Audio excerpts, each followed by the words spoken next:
author DL Tillery here, the Mistress of Horror, and welcome back to my channel. Before we get started, how about you press that subscribe button and ring that bell so you know when I'm uploading new videos. Welcome to an extra episode for this month of another kind of talk. And if you couldn't tell from the title, I'm going to be talking about how to work with character artists. So as a indie author, or author in general, I believe, but let's focus on indie authors for a minute. You are probably going to possibly want to have character art for your characters in your book. Not necessarily does it matter what kind of genre you are writing in. You still might want visuals for your characters at some point, even if they are never going to appear on the cover, even if they are never going to, be shown to the public. Let's say you don't necessarily give out swag or sell merchandise based around your stories, but you still might want character art. So the character art can come in handy for you for quite a many things. Rather, that is like the things I mentioned, merchandise and or giveaways for your book. But you again just might want it for your own volition, your own advertising purposes. You may never sell it, but you might use it for advertising purposes to draw more people to your story. That being said, I'm going to go over a few options that I use to look for artists, one, and two, to make sure it's a smooth transaction. First, we're going to go over the two places I use and recommend for finding character artists. Of course, you can also use these places to find cover artists as well, besides that.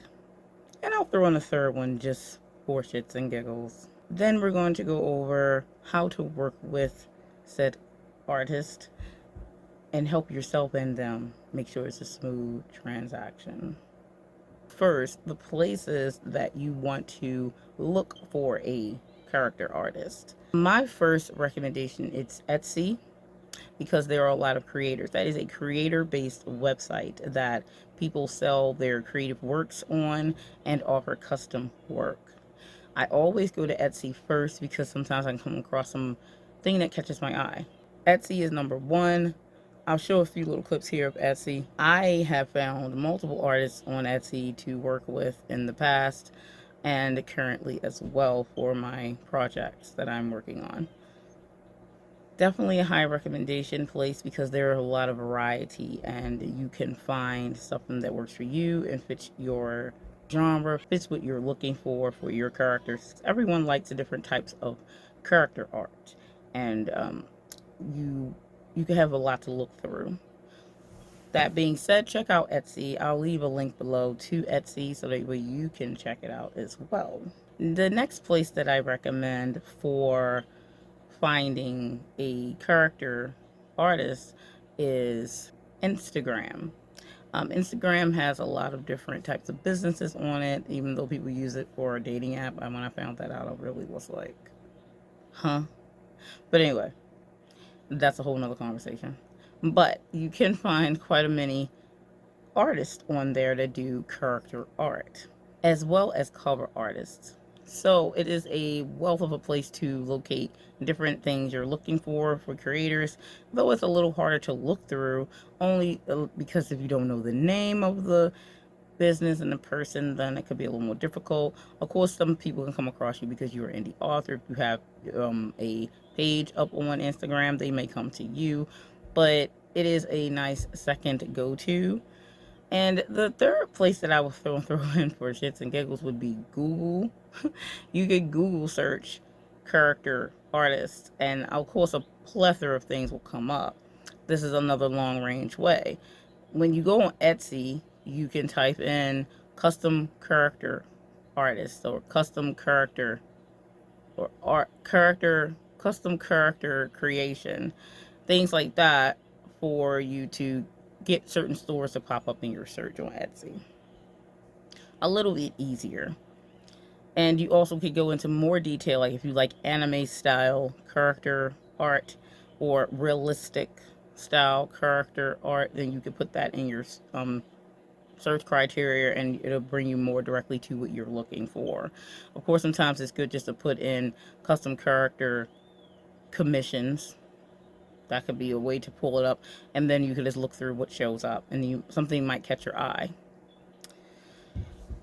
A topic that I didn't bring up that I'm going to talk about in this video also is your artist catching your eye. How to know what you're looking for. How to know what you're looking for, it's going to come down to exactly that, like what you like. It's going to come down to, again, bringing in the fact that what kind of book are you writing? Are you writing something middle grade? Are you writing something YA? Or are you writing something adult category, new adult? Depending on what you're writing. Also, then not only category, but what genre are you writing? Is it horror? Is it fantasy? Is it romance? These things can also be factors that you want to think of and know beforehand. Taking some notes down before you go searching for a cover artist is recommended, clearly. So catching your eye is going to all come down to what you like and also what you are looking for your story. That being said, let's go ahead and jump into some of the details of how to work with a character artist. One of the best things you can do for the cover artist is to have your information well thought out, well documented, and also pictures. And what I mean by well documented in details before we get to images is what your character looks like written down. Just like when you describe your character in your book, obviously you have descriptive things like the color of their eyes, the length of their hair, their type of hair, their shape of their face, whether they are short or tall. Even if you're only going to get a bust shot, and we'll also talk about the different things that are available and what you may want to do with that, because it's all going to come down to cost when that's brought up. But even if you aren't going to get a full body shot, you still should have this information, because it does help the artist to know, even if they aren't going to be drawing a full body shot of the character. Okay. That being said, you want to start off with character bios. Technically, I don't know if everyone does this, but when I do my stories in the idea stages and in the steps before outlining, because that's the way I do. I'm a planner. I always do my character bios before any story is written, before outline is done. Usually a lot of my idea stages also include my character bios and who they are, personalities and things like that. The character bio can include personality traits. You could even make a chart. Different ways to do this. You could do a spreadsheet. It really depends on what you like to work with. But the whole point is to have as much detail about your character as possible. Granted, the artist may not need all of that, but it's good for you to have it so that you can break down what you want to send to them. I always have a name for the character, even if it's not going to stick, just because. And then I have their age, I have their ethnicity or species or whatever as well. Even if they don't know what that is, let's say you made up one, I still have it there. And then I usually will, even if my character is another species, take for instance my story Caliostro, my main character is of different species and is not of mortal human race. Like, he's not, but he would have the look of somewhat of a human. So what I usually do with that is, if I have his species, I then put maybe what race he would look like, or his features and ethnicity.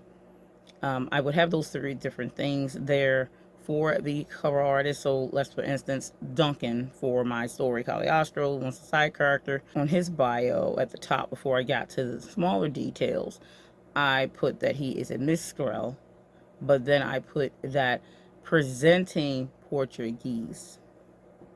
So this will help the artist know possibly what he could look like, but it doesn't stop there. Even though I put that there specifically, the images are what comes into play after the fact, and we'll get into that in a minute.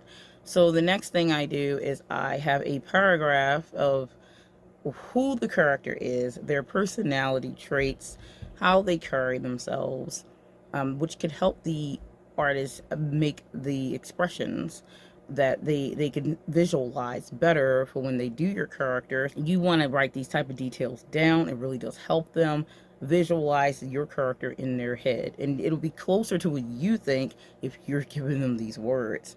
So, um, once you make this paragraph, I usually include in this paragraph like how tall they may be. You could also put that at the top section in this paragraph. I tend to start off with, let's say, Duncan is this and he's like this. He is stoic. He doesn't speak to random people. He is very standoffish. Let's say if I said those things, and hair color, what kind of clothing does he wear? I put it in that so that way whatever visuals the artist needs. Once you have that together for each character, then think about images. How do you visualize your character? How do you see them in your head? Because you have an idea. So what I usually do, and what I can recommend for you to try, is to look up people that look similar to your character. Heck, maybe they don't even exist in your head. They might be very fantasy based to that degree. But you might be able to use someone who looks similar to this character in your head. I usually just use Google and search up, maybe if I know what kind of features my character could have, I will look up a specific race on our planet that I would think my character could look like. Let's say my character had German features, because my character Caliostro features could be matched there to someone who is mixed with Indian and German. So I use that as a staple for him to, when I gave it to my artist and put that would be his mix, and that's what you would try to come up with. So if I know that, then I would go search on Google male models of German and Indian descent. So that would be something I would look up and see what comes up. Google can be fickle with that because it really depends on what information they have put in. So you have to look a little bit. But the model thing, the reason why I go with that is because models come in different looks and different races and all those things, and you're more likely to find someone that is similar looking to your character because of their profiles are out to the public. There are people of all kinds of backgrounds out there, believe me, all kinds of mixes, but you may not know of them or see them because they don't have profiles on the internet with pictures. You might need some kind, and the artist really helps them to have some kind of visual to go off of. And you can say you can base the character's looks somewhat off features off of this person, of this model here that I have. So, and you can also go actors. There could be actors that look something like your character in your head. And you can say, well, based off of this model or actor, this is something what my character looks like. And then you could go further and find poses that you would like the character to be in the picture. That also can help the artist not have to figure out and keep asking you like, how would you want them to stand, blah blah blah blah blah. And then I usually go break it down. I'm like, this is somewhat of what their features look like, if you could base it off something of this. And then I have a profile that I send of a person I found, the skin tone of my character, because that can be important. It's not necessarily important to everybody's story, or they still is presenting of what the artist is going to do. So I would say this is the skin tone that I would like the character to have, and I would send a picture very specifically for that. And then I would have the one for position of their stance or how I like. Then I would have one based on their clothing. So I send those multiple pictures, and then I say which one each is supposed to be based off of. This is very helpful to the character artist, and they are very thankful when you have so much information for them to utilize to make the character. This will give you a closer design to what you are thinking. That's pretty much the information I send to the character artist, no matter which character artist I'm currently working with. Now, when it comes down to the choosing whether you want a headshot, a bust shot, or a full body shot, also obviously depends on what the artist is offering. If they offer all three, then you would know the price at this time, because on Etsy the prices are stated out in the open on the listings. You have to know kind of what you want, what you're willing to pay for, what's in your budget, and each artist charges what they charge. You can look around also if you want to base some of your pickings on the budget that you have and what the artist what artist fits into your budget, and that's a okay way to search as well. So everyone's going to charge different prices. So you'll have to figure out which price and artist fits you better. I give the same information whether I'm getting a full body shot, a bust shot, or a head shot. Even if the character is not, shoes aren't going to be in there, the artist knows what kind of shoes my character wears. That's just how detailed I am when I give them information. It just keeps everything in order. Also, I use the same information when I'm working with my cover artists who are going to be doing illustration covers for me, like drawing the characters on the cover. I worked with one great cover artist, which is my cover here for Caliostro Tillery. And I always keep his name down below. Sometimes I don't want to butcher his name, but his first name is Deucin. I don't want to say it wrong because it's such a cool name too. But I have him linked below because he's amazing. Like I said, his prices could be high for some people, but he is worth his money, as I believe every artist is, because a lot of people don't think about artists and they think that, oh, well, this should be this. Like, you don't understand the labor and work and stuff that goes into it, not to mention the tools that they have to use to make this stuff, rather digital or not, rather hand drawn or not, or whatever. They still have all those things that need to be included in their price. So I never knock whatever their price is, because if you can afford it, then you can. If you can't, that's okay too, and you can find someone that fits your budget. But never knock a artist or try to get them to, pay less. Never try to get them to charge you less. It's not respectable of their skills and what they do as a profession. So another thing to think about. But pick based on what you need. I like bust shots a lot because at least that has more than just a headshot. So headshots are usually the cheaper go-to. In that thought process, full body is cool as well because then you have more to work with and see, as far as like if you're using it somewhere or if people want to see the characters. It's great to have all three if you can manage that, but it does become more expensive the more types of pictures that you want to have. Anyway, that's pretty much what I recommend when looking for a artist. Of the two places that I recommend it, plus the third, obviously Google search, and that can give you a whole bunch of other places, but I always go to Etsy first. Some people use Fiverr. I haven't used that. I know some people use Derive Art, I believe it's called, Divin Art or something. I've been on there before years ago. Found one artist that I did work with for some story that I haven't released yet, but I've already started working with her. I don't think we follow through on that, but it's sometimes hard to connect with people on there. Etsy is more, people seem to reply more to you, so that's why I recommend Etsy, because got a lot of good experience with them. And actually Facebook I'm going to throw in there at the last minute, because I found some great cover artists on through Facebook. That's actually how I found my cover artist, Deucin, and he will be the artist for the Caliostro series. As far as the covers, I do have a different person working on the character art, because of budget reasons, obviously. But they do coincide well, my two artists that I work with. And yeah. And sadly, sometimes when you find an artist, or rather a character artist, and then they no longer do the work, you're so sad, because it was like it was great working with them. They had exactly the type of art you wanted, but then they don't do it anymore, and it's very sad when that happens. But you can always find more artists to do characters for you. There are plenty out there, and I definitely believe in supporting artists, for sure. So yeah, that's all I have for you for this one. Let me know if you've worked with a cover artist. How did it go? Do you use details when you send them information? How detailed do you get? I'd like to know in the comments what's going on with your thought process on doing character creation. Again, not everybody don't need characters on their covers. That depends on your genre, depends on what you want. But a lot of us can use character art nonetheless for promotional purposes, or just to make merchandise, or whatever the case may be.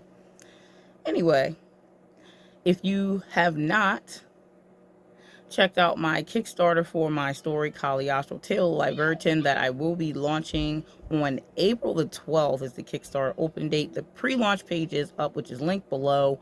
Please follow me there. I'm still looking for people to follow me, because that way it gets it in front of more people. It actually boosts the page to the audience on Kickstarter. So I'm really trying to get more people to follow the page, at least to help get it boost, even if they don't end up supporting it, because it does help me on Kickstarter. So if you do have any time, please click the link and check out the pre-launch page, which is just one picture. And you can click the follow button on there. And like I said, if you aren't signed up for Kickstarter, you can just sign up for Kickstarter. But check out the links. I have all my links below to everything. All my editors, my cover artists are linked down there. Even the person who created my official album for my book, always linked down below. So I like to share that type of information because it also helps them and helps people who are looking for people who do that kind of work. I will see you in the next video. And for those who celebrate Easter, happy Easter weekend.